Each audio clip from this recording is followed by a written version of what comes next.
नमस्कार, news special में आप सभी का बहुत स्वागत है। आपके साथ मैं हूं सचिन वर्मा। उत्तराखंड में आगामी विधानसभा चुनाव में किसकी जीत होगी, इसे लेकर दावों का दौर है। उत्तराखंड दौरे पर आए अमित शाह ने पार्टी नेताओं के साथ बैठक की और मेरा बूथ सबसे मजबूत का मंत्र दिया।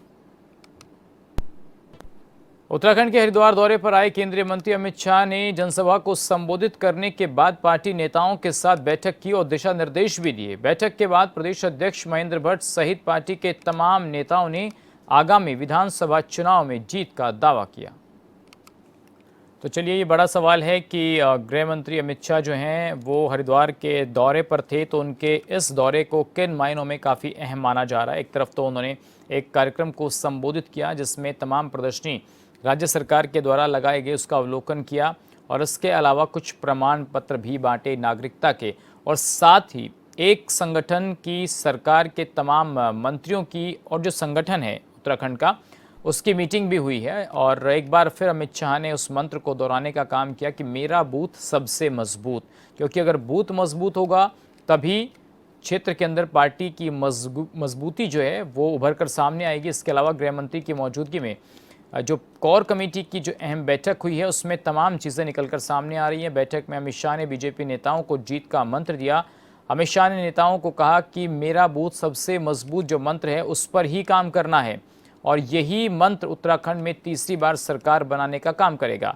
बीजेपी नेताओं ने 2027 विधानसभा चुनाव में जीत का दावा किया है और बीजेपी की सरकार में तेज गति से विकास हो रहा है। ये तमाम बातें जो हैं गृह मंत्री अमित शाह ने कही हैं और इसके अलावा सीएम पुष्कर सिंह धामी के नेतृत्व में तरक्की कर रहा है प्रदेश, ये बात उन्होंने मंच से कही है। 9 साल बीजेपी को हो गए हैं उत्तराखंड में और ये कहना है गृह मंत्री का कि सरकार ने हर क्षेत्र में काम किया है। बीजेपी की सरकार में विकास हो रहा है, कार्यों से प्रदेश की जनता खुश नजर आ रही है।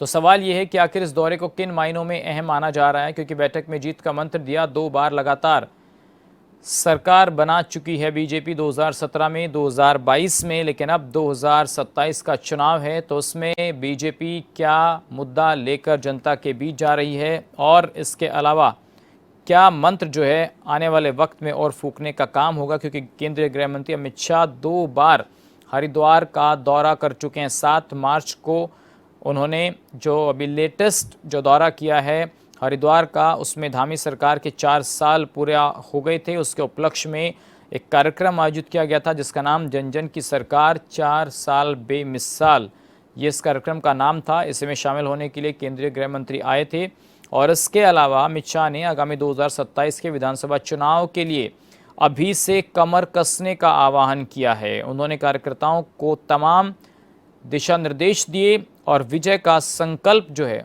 उसको लेकर के आगे बढ़ने का जो काम नेताओं को करना है उसका खाका खींचने का भी काम उन्होंने किया। कार्यकर्ताओं से विजय संकल्प की मुट्ठी बांधने और 2027 में उत्तराखंड में बीजेपी की लगातार तीसरी बार सरकार बनाने का लक्ष्य रखा गया है। साथ ही पदाधिकारियों के साथ बैठक में संगठन विस्तार और कार्यकर्ताओं की संतुष्टि पर भी ध्यान केंद्रित करने का दिशा निर्देश दिया गया। सांसदों और विधायकों को दिशा निर्देश दिए गए हैं कि वो जनता और बूथ स्तर के कार्यकर्ताओं के बीच जाकर सरकार की उपलब्धियों को गिनाएं। साथ ही उन्होंने ये भी कहा कार्यकर्ताओं से कि वे जनता को बताएं कि बीजेपी सरकार में बिना पर्ची, बिना खर्ची, बिना सिफारिश और रिश्वत के नौकरियां मिल रही हैं। अब सवाल यह है कि आखिर अमित शाह का ये दौरा किस लिहाज से महत्वपूर्ण माना जा रहा है और राजनीति पर इसका कितना असर पड़ेगा। तो ये दौरा उत्तराखंड की राजनीति में काफ़ी महत्वपूर्ण है, क्योंकि अभी देखा जाए तो बीजेपी में एक बड़ी पावर के तौर पर अमित शाह को देखा जाता है और यही कारण है कि वो अब अलग अलग स्टेट्स, चाहे बात पश्चिम बंगाल की हो या फिर अदर स्टेट्स की, जहां पर 2026 में चुनाव होने हैं।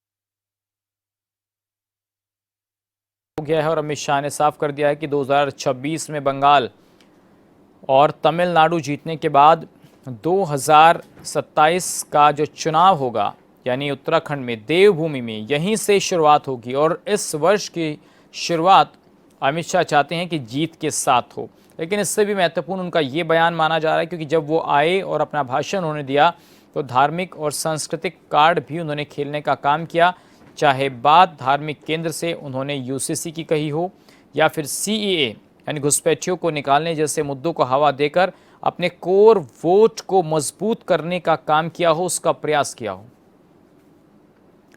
तो इसके अलावा विकास परियोजनाओं पर भी बात हुई, नेतृत्व पर मोहर की बात हुई। अमित शाह ने पुष्कर सिंह धामी के रचनात्मक संकल्प की सराहना की जिससे राज्य नेतृत्व के प्रति पार्टी का भरोसा और मजबूत हुआ है।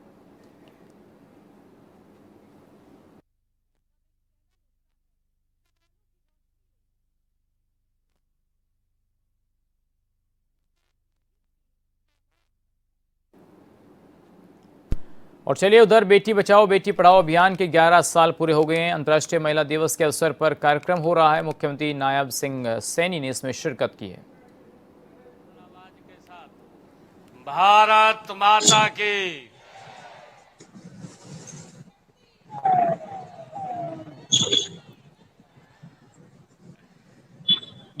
अंतर्राष्ट्रीय महिला दिवस समारोह में मेरे साथ हरियाणा सरकार में सहयोगी मंत्री महिला एवं बाल विकास श्रीमती श्रुति चौधरी जी, हमारे उड़ीसा के पूर्व राज्यपाल और पार्टी के हमारे वरिष्ठ नेता प्रोफेसर गणेशी लाल जी, इस क्षेत्र से जिन्होंने लोकसभा के यहां से सांसद रही श्रीमती सुनीता दुग्गल जी, हमारे सिरसा के विधायक गोकुल सेतिया जी, हमारे जिला के अध्यक्ष यतेंद्र सिंह जी, डबवाली से हमारे जिला की अध्यक्षा रेणु शर्मा जी, भारतीय जनता पार्टी के वरिष्ठ नेता जगदीश चोपड़ा जी और चौधरी देवीलाल यूनिवर्सिटी के vice chancellor doctor Vijay Kumar ji, महिला एवं बाल विकास विभाग के कमिश्नर सेक्रेटरी श्री शेखर विद्यार्थी जी, हमारे डायरेक्टर जनरल इंडस्ट्री एवं कॉमर्स विभाग यश गर्ग जी, डायरेक्टर महिला एवं बाल विकास विभाग प्रियंका सोनी जी, और आज अंतर्राष्ट्रीय महिला दिवस के अवसर पर उपस्थित आदरणीय माताओं बहनों, युवा साथियों, सिरसा की इस पावन धरा पर उपस्थित सभी हमारे प्रबुद्ध नागरिकगण, आप सबको मैं दोनों हाथ जोड़ करके राम राम करता हूं। आप सबको अंतर्राष्ट्रीय महिला दिवस की बहुत बहुत बधाई और शुभकामनाएं देता हूं। मेरा ये परम सौभाग्य है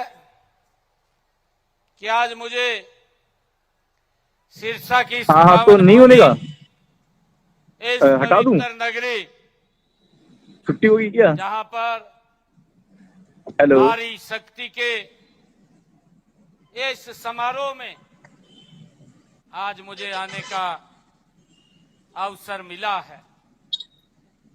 ये वो पवित्र भूमि है जहां पर मैं भी अनेक नहीं जुड़ूंगा संतों ने समाज का मार्गदर्शन किया है।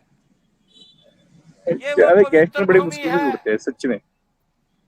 जहां पर इस पवित्र भूमि पर ये चीज ना समझना चाहिए इसको।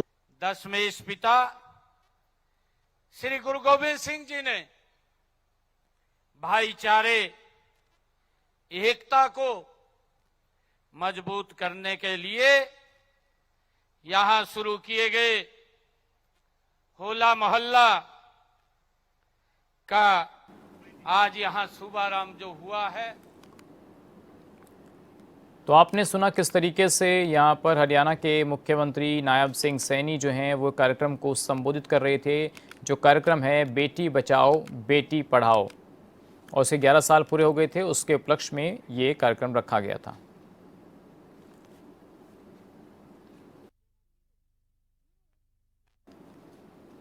तो बात कर लेते हैं हरिद्वार की, उत्तराखंड की, जहां पर गृह मंत्री अमित शाह आए थे और मेरा बूथ सबसे मजबूत का मंत्र एक बार फिर वो देकर गए हैं अपने कार्यकर्ताओं को। जैसा कि हमने आपको कुछ देर पहले बताया था कि उनका ये दौरा काफ़ी अहम माना जा रहा है। 2027 का चुनाव हो, धार्मिक और सांस्कृतिक कार्ड, जैसा कि मैंने थोड़ी देर पहले आपको बताया कि उसमें यूसीसी का जिक्र हुआ, सीए का जिक्र हुआ और नेतृत्व पर मोहर। देखिए, सबसे बड़ी बात यह है कि मुख्यमंत्री पुष्कर सिंह धामी के नेतृत्व पर मोहर लगाते हुए वो नजर आए। उन्होंने साफ तौर पर जो काम मुख्यमंत्री पुष्कर सिंह धामी कर रहे हैं उसकी तारीफ भी की है और मंच से उन्होंने तमाम बातें कही।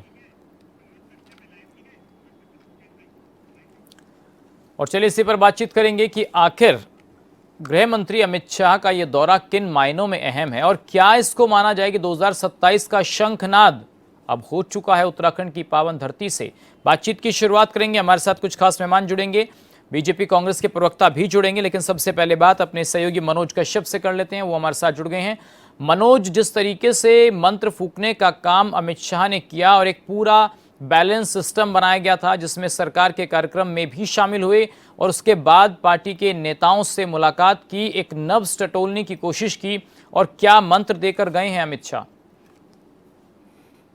सचिन, आपने देखे कि जब एक दिन पहले गृह मंत्री अमित शाह हरिद्वार पहुंचे थे तो बहुत ही अहम वो दिन था, क्योंकि यहाँ पे हरिद्वार वासियों को, उत्तराखंड वासियों को बड़ी सौगात यहाँ पे दी है कि यहाँ पे कई अहम कार्यक्रम भी रखे गए थे। हालांकि सबसे पहले जो कार्यक्रम था जन जन के द्वारा 4 साल बेमिसाल कार्यक्रम था, जिसमें मुख्य अतिथि के रूप में अमित शाह को शिरकत करनी थी। हालांकि इसमें शिरकत भी अमित शाह ने की और यहाँ पे कई जो सौगात थी वो भी उत्तराखंड वासियों को दी। लेकिन उससे भी अहम और बड़ी बात ये थी कि यहाँ पे इस पूरे दौरे को लेकर जो आगामी 2027 में विधानसभा चुनाव होंगे उसको लेके ये दौरा बहुत ही अहम माना जा रहा है, क्योंकि लगातार हमने देखा कि यहाँ पे अब 2027 चुनाव की जो तैयारियां है वो यहाँ पे कहीं ना कहीं अब उसका आगाज यहाँ पे हो गया। अमित शाह इसी को यहाँ पे लेके पहुंचे थे, क्योंकि आगाज भी यहाँ पे किया गया। हालांकि जब ये पूरा कार्यक्रम रखा गया तो उसमें तमाम जो यहाँ पे कार्यक्रम थे उससे प्रतिभाग की, लेकिन इससे अहम जो एक कोर कमेटी की बैठक थी जो हरिद्वार के एक निजी होटल में की गई थी वो बहुत ही अहम मानी जा रही है। उसमें तमाम जो भारतीय जनता पार्टी के कैबिनेट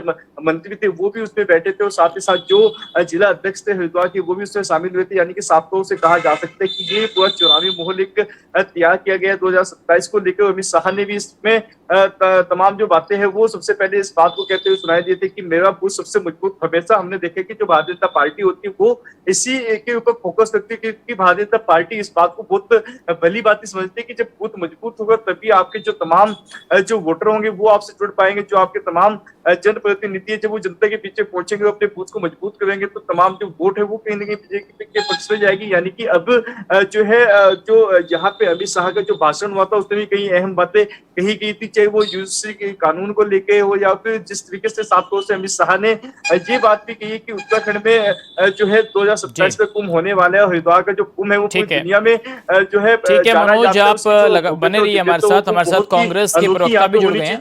मनोज, आप बने रहिए हमारे साथ कांग्रेस के प्रवक्ता जुड़ गए हैं, शांति प्रसाद भट्ट जी। शांति प्रसाद जी, पहले तो बहुत स्वागत आपका।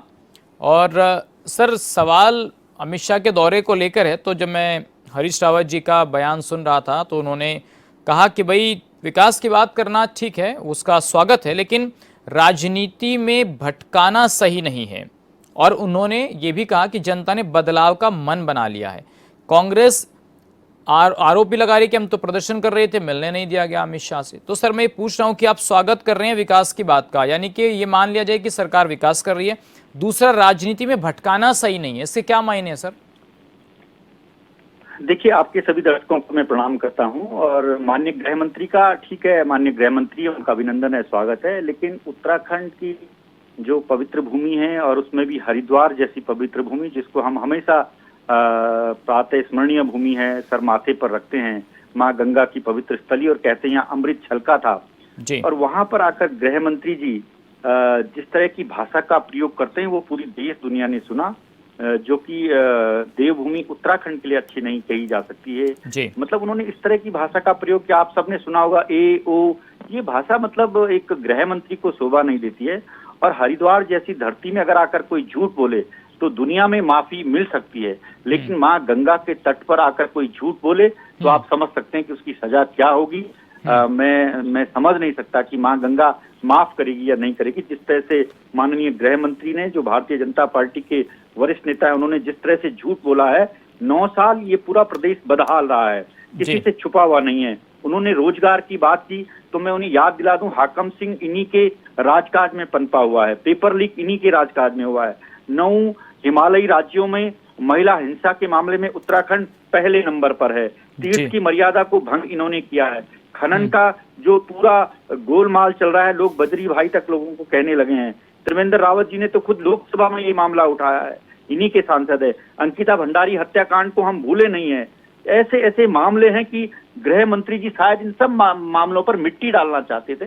तो मैं कह सकता हूं कि भारतीय जनता पार्टी के 9 साल बिल्कुल बदहाल रहे हैं। जनता, माननीय हरीश रावत जी ने बिल्कुल सही कहा है, जनता मन बना चुकी है। इस प्रदेश से भारतीय जनता पार्टी को उखाड़ फेंकना है, ये मन बना चुकी है। और बहुत सारे ऐसे मामले हैं, आपने देखा गृह मंत्री जी ने जिस तरह से आकर, जिस तरह से वहां पंडाल में कुर्सियां खाली थी, लोग जिस तरह से जा रहे थे, जब गृह मंत्री का भाषण शुरू ही हो रहा था तो लोग पंडाल छोड़कर निकल रहे थे, तो ये सब लोगों ने देखा है। इसलिए भारतीय जनता पार्टी ने अपनी विदाई की शुरुआत हरिद्वार से कर ली है। मैं हरिद्वार की महान जनता को सलाम करता हूं और आप देखिएगा सर्वाधिक सीटें भारतीय जनता पार्टी हरिद्वार से ही हारी। जी। तो लेकिन सर एक बात बताइए, अगर अमित शाह आते हैं, अपने कार्यकर्ताओं से मिलते हैं, मंच से वो तमाम घुसपैठियों का जिक्र करते हैं कि भाई घुसपैठियों को रहने नहीं दिया जाएगा, CNRC का जिक्र करते हैं, और मुख्यमंत्री भी मंच से कहते हैं कि भाई यहाँ की डेमोग्राफी को चेंज नहीं होने दिया जाएगा, तो सर इसमें कुछ दिक्कत है कांग्रेस को? देखिए, हमें दिक्कत कुछ नहीं है, लेकिन मैं भारतीय जनता पार्टी से ये पूछना चाहता हूँ, 9 साल से इनकी केंद्र में सरकार है, राज्य में सरकार है, इन 9 सालों में इन्होंने घुसपैठियों को क्यों नहीं हटाया? क्यों नहीं हटाया? और वो गृह मंत्रालय के अधीन आता है ये काम, तो गृह मंत्री जी क्या मुट्ठी पे हाथ धरे बैठे थे? क्यों नहीं हटाया इन्होंने? सारा फोर्स तो इनके पास था, ये क्या करते रहे 9 साल तक? क्यों नहीं इन्होंने हटाया? ये केवल धर्म की राजनीति करते हैं, विभाजन की राजनीति करते हैं। ये भारतीय संविधान को मानते नहीं है। अगर ये भारतीय संविधान के सम्मत है तो मैं इनको सैल्यूट करता हूं, लेकिन ये पहले भारत के संविधान को ठीक से पढ़ लें कि भारत के संविधान का आर्टिकल 19 क्या कहता है। आर्टिकल 19 स्पष्ट रूप से कहता है कि भारत का कोई भी नागरिक पूरे देश में कहीं भी बस सकता है, कहीं भी व्यापार कर सकता है, कहीं भी आ जा सकता है। अगर ये इस आर्टिकल को नहीं मानते, आर्टिकल 19 को, तो फिर ये देश को नहीं मानते। अरे ये वो पार्टी है जिसने सालों तक तिरंगा नहीं फहराया, जिन्होंने अंग्रेजों से माफी मांगी। ये तो माफी वीरों की पार्टी है, इनसे क्या आप उम्मीद कर सकते हैं?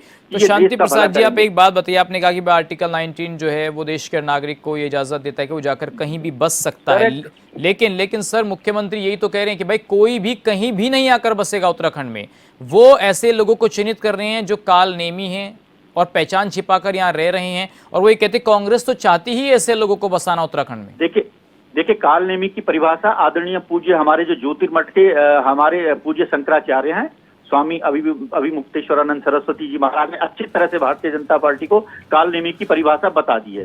काल नेमी कौन है? जिनके राजकाज में गौ हत्या हो रही है, गौ मांस की बिक्री हो रही है, और हम क्या कह रहे हैं कि गाय माता को राष्ट्र माता का दर्जा दो, क्यों नहीं दे रहे हैं? आप तो कहते हैं हम धर्म कर्म वाली पार्टी है, तो आपने तो गाय को ही कत्ल खाने में भेज दिया है। ये ऐसी पार्टी है। और आज शंकराचार्य जी स्वयं पदयात्रा पर निकले हुए हैं, जो हमारे धर्म के सर्वश्रेष्ठ गुरु हैं, सनातनियों के सर्वश्रेष्ठ धर्म गुरु हैं, ये उन्हीं को नहीं मानते हैं, बटुकों की चोटियां खींच रहे हैं, उन्हें लात मार रहे हैं। तो इस पार्टी से आप क्या उम्मीद कर सकते हैं? चलिए ठीक है, शांति प्रसाद जी, बहुत शुक्रिया बातचीत करने के लिए, अपनी बात आपने यहाँ रखी। और आप दर्शकों को बता दें कि लगातार जो अमित शाह का दौरा है वो कई मायनों में अहम माना जा रहा है। मनोज हमारे सहयोगी लगातार हमारे साथ बने हुए हैं। मनोज, एक क्वेश्चन मैं आपसे भी पूछना चाहता हूँ कि अमित शाह आए, मंत्र दिया गया, तो क्या अब उसका असर उत्तराखंड की सियासत में दिखेगा? क्योंकि सर्वे सर्वा हैं वो अभी।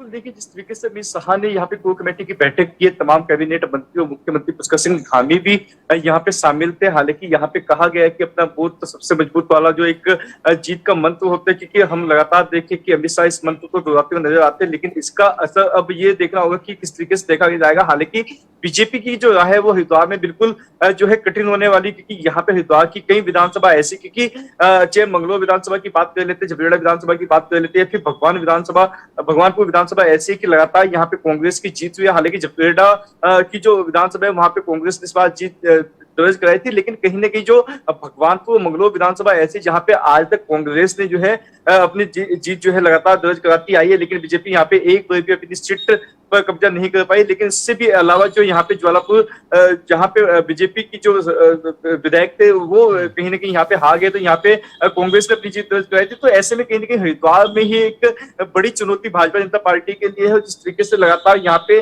अमित शाह ने बूथ मजबूत करने वाली बात की है, ये कितना कारगर साबित होगा ये तो आने वाला समय बिल्कुल। बताएगा। चलिए लेकिन मनोज, ये कहीं ना बड़ा कहीं सवाल है कि मेरा बूथ सबसे मजबूत और कितना कारगर साबित होगा, और जो मंत्र दिया गया है वो कितना महत्वपूर्ण है। बहुत शुक्रिया मनोज आपका इस जानकारी के लिए, अपडेट के लिए। तो सवाल अब उत्तराखंड बीजेपी के लिए है कि बूथ मजबूत करने की बात हो रही है, कितने रिजल्ट्स फ्रूटफुल होंगे ये देखना होगा। फिलहाल इस खास पेशकश में बस इतना ही। नमस्कार।